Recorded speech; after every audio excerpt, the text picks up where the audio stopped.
Hey guys, what is up, and I welcome you to another episode of Did You Know? This one of course featuring Katarina. If you did enjoy this episode, please don't forget to leave a like, but without any further ado, let us jump straight into her abilities.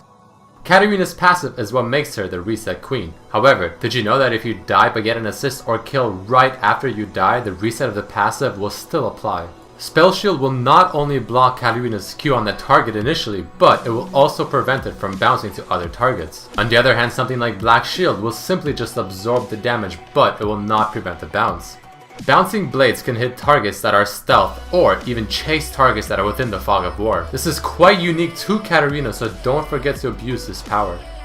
Though not very practical, nor is it very effective, if you do have 40% CDR, you can actually proc the Bouncing Blade mark with another cast of Bouncing Blade. If Katarina's W is spell shielded, not only will the damage be absorbed, but she will also not be granted the speed buff. Don't forget that her W has 0 cast time, meaning that it is great to use when chasing or escaping for quick damage, and of course for the speed buff, or if you're auto-attacking your target, you can always use this skill without interrupting your auto-attack animation. A lot like Talon's E ability, Spell Shield will block the damage on Katarina's Shunpo, her E, but it will not stop the teleport itself, nor will it prevent her from getting the damage reduction buff. Shunpo is great for the damage reduction and to deal damage to enemy champions while closing the gap, but don't forget you can also use it on champion abilities like a Jarvan's Flag, Teemo Shroom, Shackle Box. You can use it on allies without damaging them, and you can even use it on wards. This offers Katarina a huge amount of mobility. Every single dagger that is thrown in Katarina's ultimate, Death Lotus, is considered a spell in itself, meaning things like Spell Shield will only block one dagger of the many thrown. Another very useful thing to remember as Katarina is that her ultimate icon will appear ready to use if there is a stealth target nearby.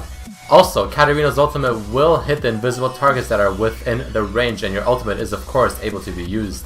A typical assassination combo with Katarina can be to first use your Q, get the mark on them, use your E for the damage reduction, W, ulti, and then finish the channel, and then usually your Q will be back up. You can also use summoner spells like Ignite and Exhaust while channeling your ultimate, but you cannot use summoner spells like Flash or Teleport.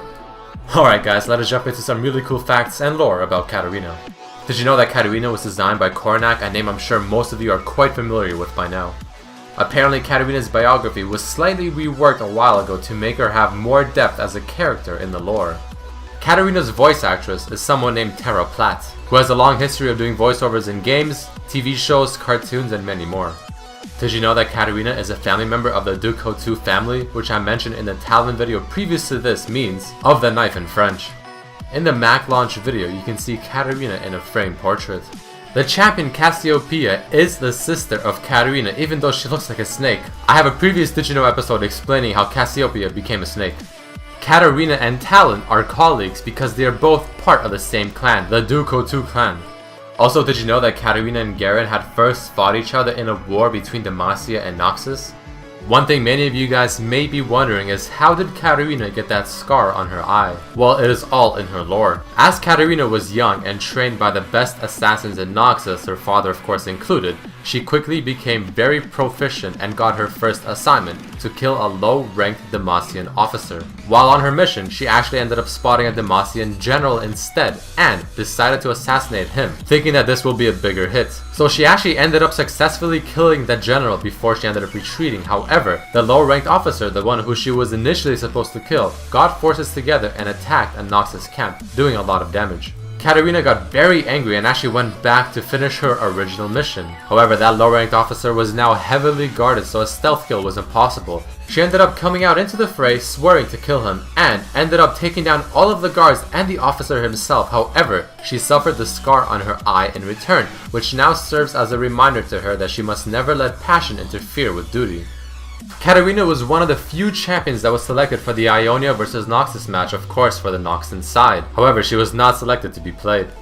Here's a pretty interesting one. Did you know that Mercenary Katarina was supposed to be Katarina's original skin, yet later her bio, her skin, and her voiceover all got reworked and Mercenary Katarina just became a regular skin? Katarina's dance is a reference to a dance from the movie Napoleon Dynamite.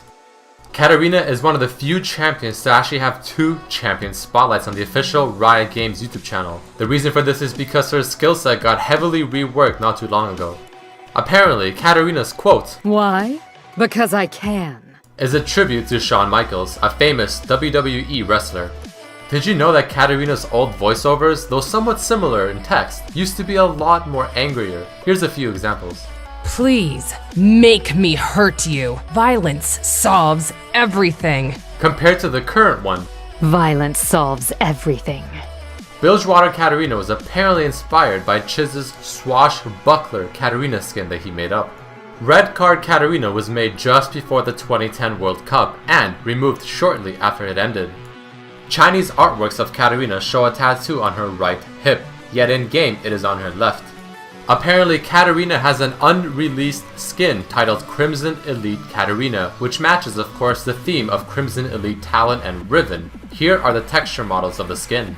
In Sleigh Bell Katarina, there is a man just underneath her at the bottom of the picture, and it is assumed to be Garen since the hair and armor seems very similar to him.